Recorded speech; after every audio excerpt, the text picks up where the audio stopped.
إنا أعطيناك الكوثر فصل لربك وانحر إن شانئك هو الأبتر صدق الله العظيم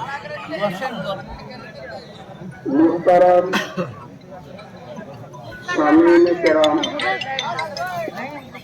আপনাদেরকে আমার কথা বলার আগে আপনাদেরকে প্রত্যেকে অনুরোধ করা হচ্ছে, আপনারা একটু মেহরবানি করিয়া দয়া করিয়া ঈদগাহের মধ্যে প্রবেশ করেন এবং চুপচাপ বসে যান। একটা সহযোগিতা, সেই জন্য আপনাদেরকে অনুরোধ রাখবো, আপনারা ভিতরে ঈদগাহের যে দক্ষিণে জায়গা খালি আছে ওই সামনের জায়গাটা দুর্ঘটনা করে না, ওদেরকে লোককে যারা আসবে সুবিধা করেন, এসে চুপচাপ বসে যান। আল্লাহর কিতাব তার পবিত্র কোরআনে আপনারা যে সূরাটা তেলাওয়াত করেছেন এটা একটা ছোট্ট সূরা, লাইন মাইন লাইন চলে না,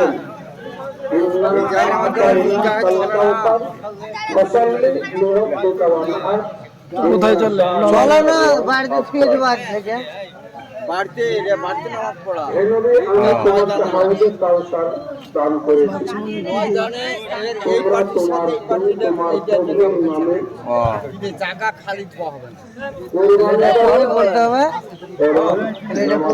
বাড়িতে এই জন্য যে আল্লাহর উপর ইজ্জত গৌরব এবং শওকত বলা। আজকে সারা পৃথিবীব্যাপী সারা ভারতবর্ষব্যাপী আজকে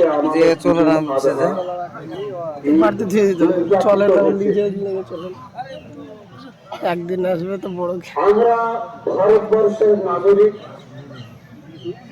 আমরা ভারতবর্ষে বেঁচে থাকবো, আমরা আমাদের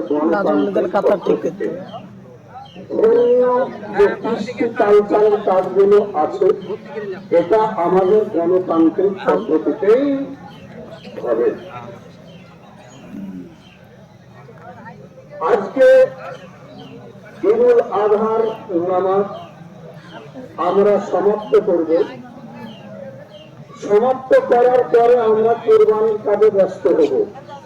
আজকে প্রকৃতপক্ষে ইবাদত যদি বলেন তাহলে কোরবানি করাটাই আজকে শ্রেষ্ঠতম ইবাদত।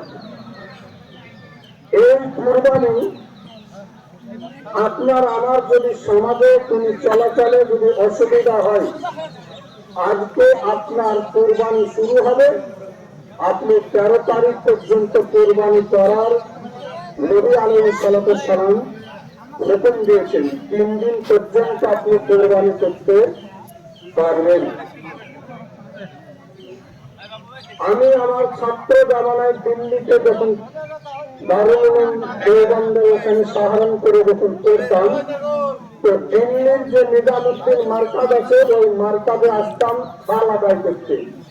আপনারা আমাদের এইটা সিস্টেম হচ্ছে যে খাল বিক্রি করে 50-100 মাদ্রাসায় ভাগ করে দেওয়া, কিন্তু ওখানকার সিস্টেম তা নয়। ওখানকার সিস্টেম হচ্ছে পুরোকে পুরো খাল দিয়ে দেওয়া। তো বিভিন্ন মাদ্রাসা থেকে আজাদ 3 দিন পর্যন্তই কোরবানি হতো। তো আমাদের এখানে আলহামদুলিল্লাহ ভারত পশ্চিম বাংলার মধ্যে কোনো অসুবিধা হয় নাই, সাধারণত প্রথম দিন কোরবানি হয়ে যায়। তো কোরবানি গুলো আমরা এমন ভাবে করবো, এটা আমরা গণতান্ত্রিক পদ্ধতিতে এমন একটা নিরিবিলি জায়গায় করব যাতে অন্য কোনো ধর্মের অন্য কোনো মানুষের গানে অসুবিধা না হয়।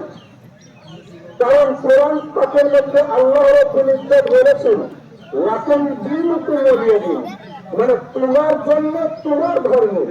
নবীকে বলছেন যে তোমার জন্য তোমার ধর্ম, আর কাফেরদের জন্য কাফেরদের তাদের ধর্ম।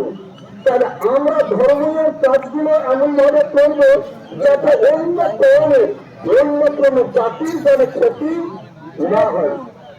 কোরবানি হয়ে গেল, কোরবানি হওয়ার পরে আমরা ভবিষ্যতে এমন ভাবে যাতায়াত করবো, চলাচল করবো যাতে কারো কোনো ক্ষতি হয় না। অবশিষ্ট যে মালগুলো থাকলো, হাড় হাড্ডিগুলো, যে সমস্ত জিনিসগুলো থাকলো, সেগুলো একটা নির্দিষ্ট জায়গায় এমন ভাবে ফুটে দিল যাতে অন্য ক্ষতি না হয়। দেখা গেল আমি জায়গাটাকে খুব কাছড়া করে রেখে দিলাম, কিন্তু অন্য পাড়ার কুকুর এসে কাছকাছ করে ঝগড়া করে তারা একটা এগুলো যেন আপনার আমার জানা না হয়।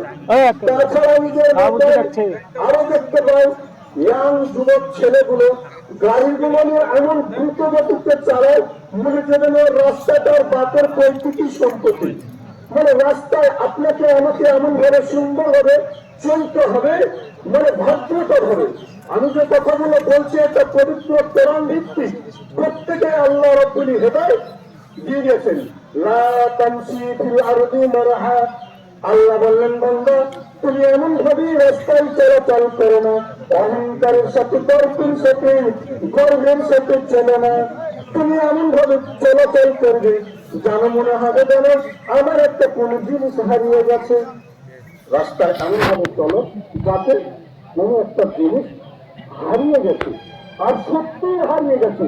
আপনি আমি নিরাপত্তা দৃষ্টিভঙ্গিতে যদি দেখি তো এখন বর্তমান জামানায় সব কিছু আছে, গাড়ি আছে, বাড়ি আছে, পয়সা আছে, কিন্তু একটাই জিনিস নাই, সেটা হচ্ছে ঈমান। আর এটা আপনার আমার কাছে বিতাড়িত হয়েছে, সেই জন্য আপনার আমার কাছে অহংকার নেমে এসেছে। শাহবাগের কোন অর্থ ছিল না, টাকা ছিল না, পয়সা ছিল না, গাড়ি ছিল না, কিন্তু তাদের ছিল ঈমান।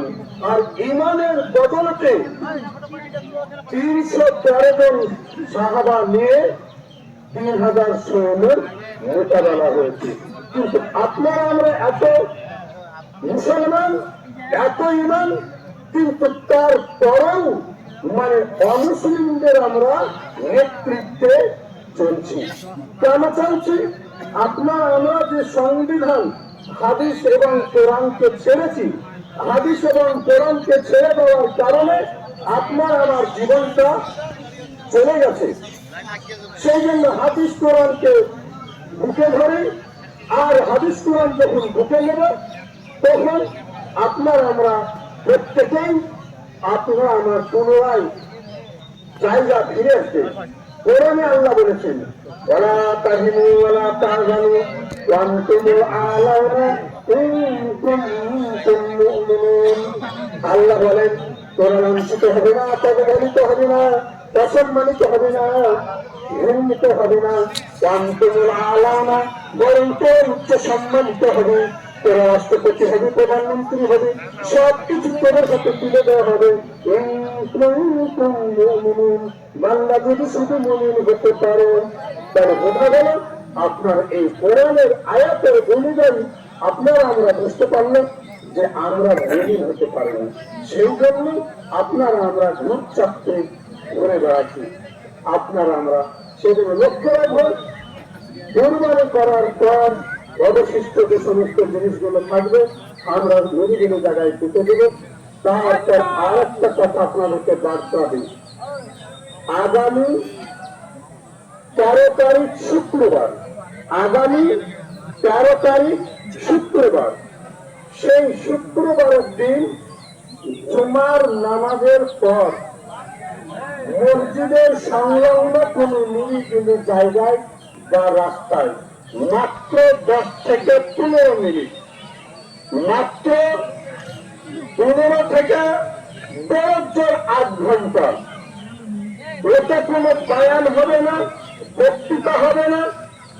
সিস্টেমকে বাকি রাখার জন্য আপনি মাইক ব্যবহার করতে পারেন, কিন্তু বয়ানও হবে না, বক্তৃতা হবে না।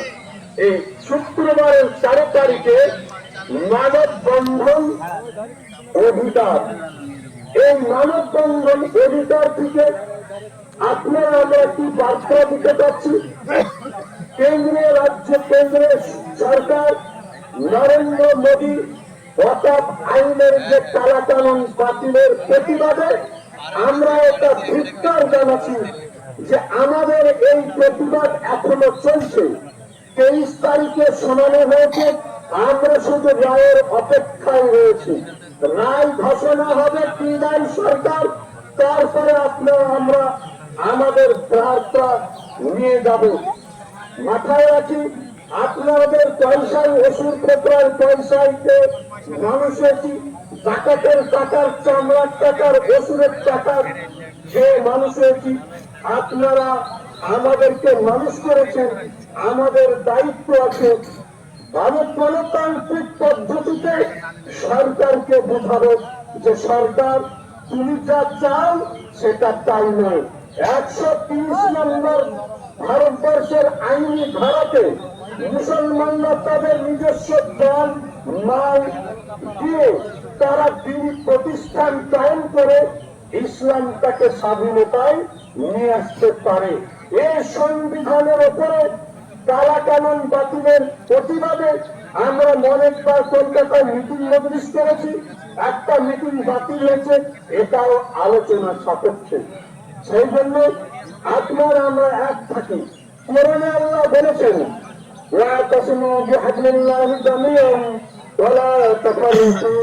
আল্লাহ বলেন তোরা ফেরা ফেটে ফেটে না, আমার রসিকে তোরা একত্রে ভাগ ধরে রাখো।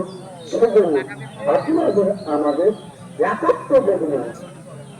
আল্লাহ নবী বলেছেন আর একটা মুসলমান আর একটা মুসলমানের আইনা স্বরূপ, একটা মুসলমান আর একটা মুসলমানের আইনা স্বরূপ। আপনার আমরা চেহারার যে ফেস লোকটা কেমন আছে, এই ফেস লোক যদি দেখি আইনায় বোঝা যাবে যে আমার কেমন আছে।